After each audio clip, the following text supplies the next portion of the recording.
Assalamualaikum warahmatullahi wabarakatuh.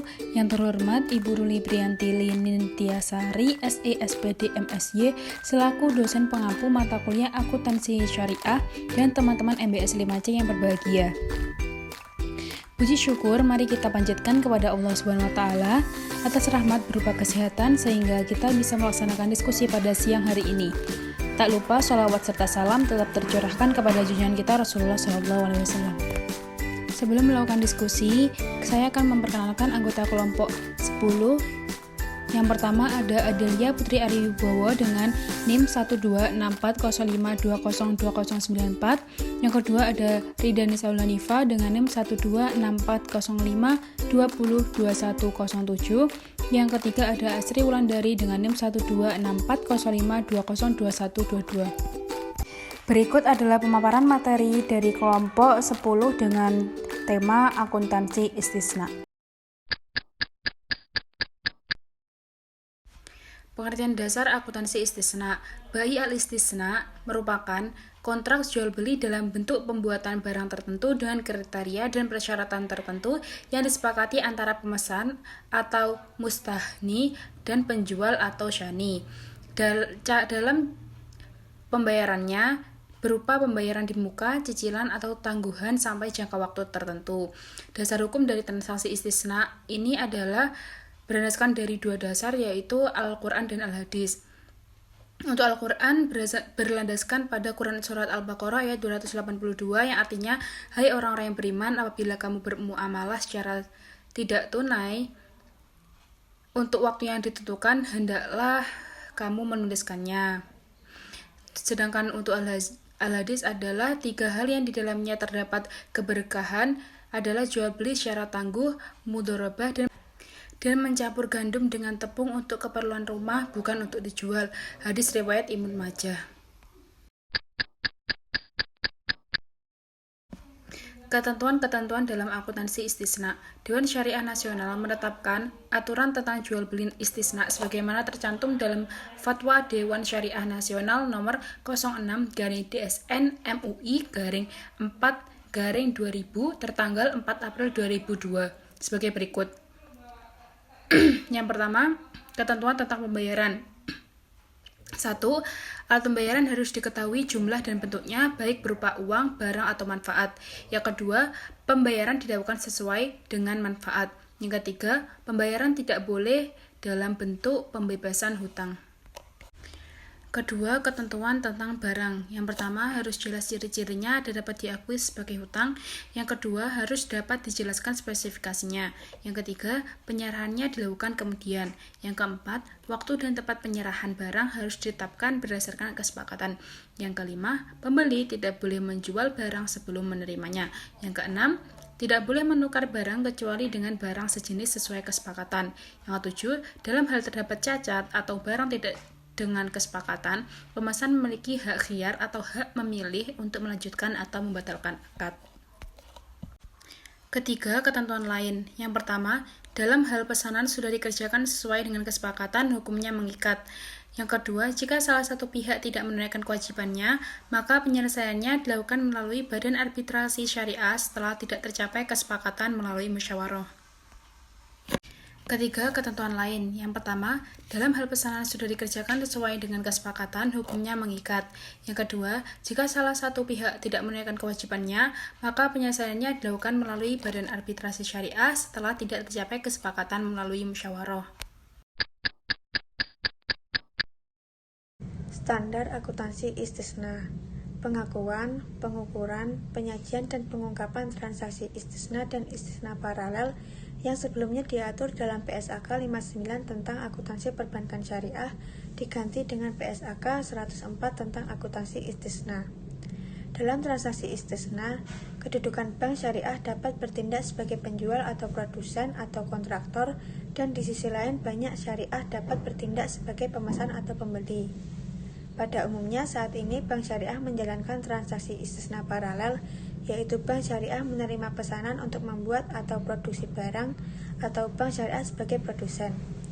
Kemudian diteruskan pihak lain untuk memproduksi atau pembuat atau bank syariah sebagai pemesan. Sehubungan dengan hal tersebut, maka Bank Syariah harus menerapkan akuntansi penjual dan akuntansi pembeli dalam PSAK 104 tentang akuntansi istisna.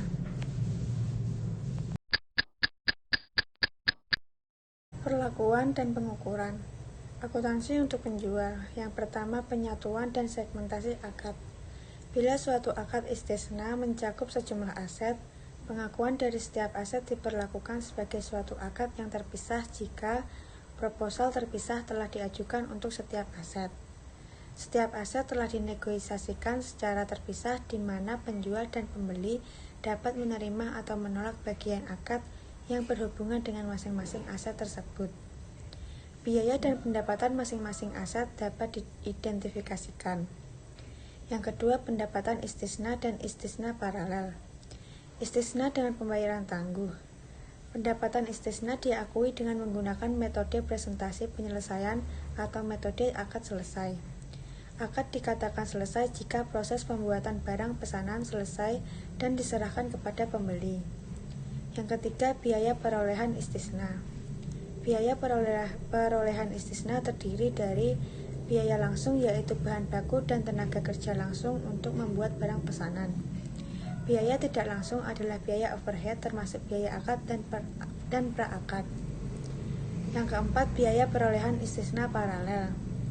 Biaya istisna paralel terdiri dari biaya perolehan barang pesanan sebesar tagihan produsen atau kontraktor kepada entitas.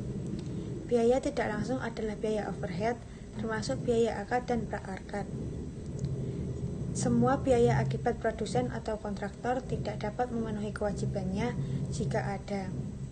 Biaya perolehan istisna paralel diakui sebagai aset istisna dalam penyelesaian pada saat diterimanya tagihan dari produsen atau kontraktor sebesar jumlah tagihan.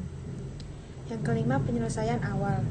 Jika pembeli melakukan pembayaran sebelum tanggal jatuh tempo dan penjual memberikan potongan, maka potongan tersebut sebagai pengurang pendapatan istisna. Yang keenam, perubahan pesanan dan tagihan tambahan. Pengaturan, pengakuan, dan pengukuran atas pendapatan dan biaya istisna akibat perubahan pesanan dan tagihan tambahan adalah sebagai berikut. Nilai dan biaya akibat perubahan pesanan yang disepakati oleh penjual dan pembeli ditambahkan kepada pendapatan istisna dan biaya istisna.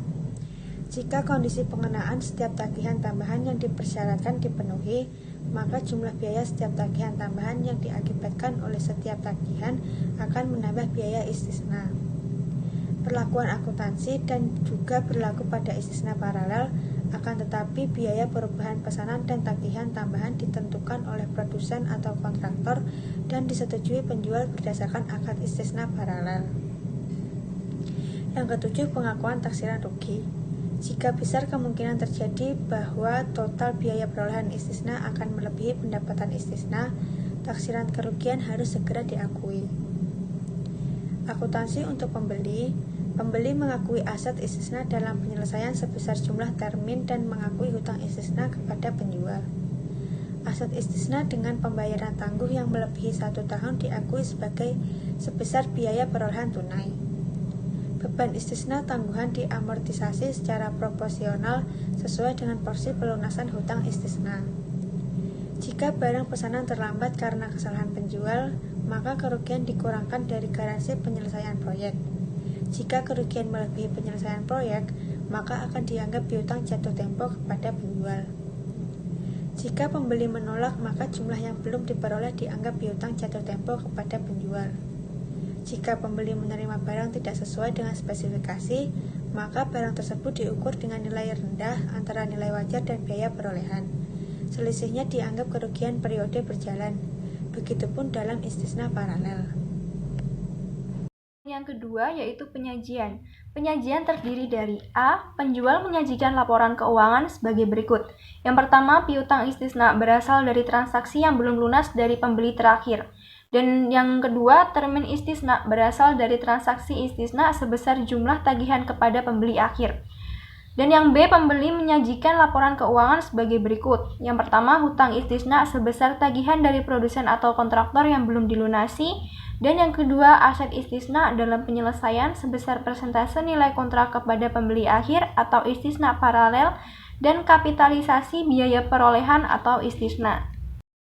Untuk poin yang ketiga yaitu pengungkapan. Pengungkapan terdiri dari A. Penjual mengungkapkan transaksi istisna dalam laporan keuangan tetapi tidak terbatas, meliputi metode akuntansi yang digunakan dalam pengukuran pendapatan dan keuntungan kontrak istisna. Yang kedua, metode yang digunakan dalam penentuan presentasi penyelesaian kontrak yang sedang berjalan. Yang ketiga, rincian piutang istisna berdasarkan jumlah, jangka waktu, dan kualitas piutang. Dan yang keempat, pengungkapan yang diperlukan sesuai PSAK nomor 101 tentang penyajian laporan keuangan syariah. Dan yang B, pembeli mengungkapkan transaksi istisna dalam laporan keuangan, tetapi tidak terbatas, meliputi yang pertama rincian hutang istisna berdasarkan jumlah dan jangka waktu, dan yang kedua pengungkapan yang diperlukan sesuai PSAK nomor 101 tentang penyajian laporan keuangan syariah. Sekian pemaparan materi dari kelompok 10. Semoga materi yang diberikan bermanfaat bagi kita semua, dan mohon maaf jika ada salah kata atau perbuatan. Terima kasih. Wassalamualaikum warahmatullahi wabarakatuh.